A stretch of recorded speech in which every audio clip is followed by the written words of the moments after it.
ముఖ్యమంత్రి చంద్రబాబు నాయుడు ఆంధ్రప్రదేశ్ ప్రజలకు చేస్తున్న మోసాన్ని విస్తృతంగా ప్రజల్లోకి తీసుకువెళ్లి గ్రామ గ్రామాన కార్యక్రమాలు నిర్వహించాలని నాయకులకు కార్యకర్తలకు వైసీపీ జిల్లా అధ్యక్షులు దర్శి శాసనసభ్యులు బూచేపల్లి శివప్రసాద్ రెడ్డి దిశానిర్దేశం చేశారు. తాళ్లూరు మండలం వైఎస్ఆర్ కాంగ్రెస్ పార్టీ విస్తృత స్థాయి సమావేశాన్ని తాళ్లూరు మండల వైసీపీ అధ్యక్షులు తూము వెంకట సుబ్బారెడ్డి అధ్యక్షత నిర్వహించారు. ఈ కార్యక్రమంలో మండలంలోని వైఎస్ఆర్ కాంగ్రెస్ పార్టీ నాయకులు కార్యకర్తలు అధిక సంఖ్యలో పాల్గొన్నారు. ముఖ్య అతిథులుగా వైసీపీ జిల్లా అధ్యక్షులు దర్శి శాసనసభ్యులు బూచేపల్లి శివప్రసాద్ రెడ్డి, జిల్లా పరిషత్ చైర్మన్ బూచేపల్లి వెంకయ్యమ్మ హాజరయ్యారు. అన్ని వర్గాల ప్రజలకు సంక్షేమ పథకాలు అందించిన ఘనత జగన్మోహన్ రెడ్డి ప్రభుత్వానికి దక్కుతుందన్నారు.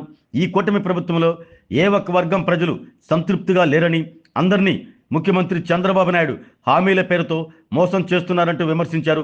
సూపర్ 6 పథకాలను నామమాత్రంగా అమలు చేస్తూ ప్రశ్నించే వారిపై అక్రమ కేసులు, నిర్బంధాలు చేయటం సరికాదన్నారు. నాయకులు, కార్యకర్తలు కలిసికట్టుగా వైఎస్ఆర్ కాంగ్రెస్ పార్టీని బలోపేతం చేసి రానున్న రోజుల్లో ముఖ్యమంత్రిగా జగన్మోహన్ రెడ్డిని చేసుకునే వరకు కృషి చేయాలన్నారు.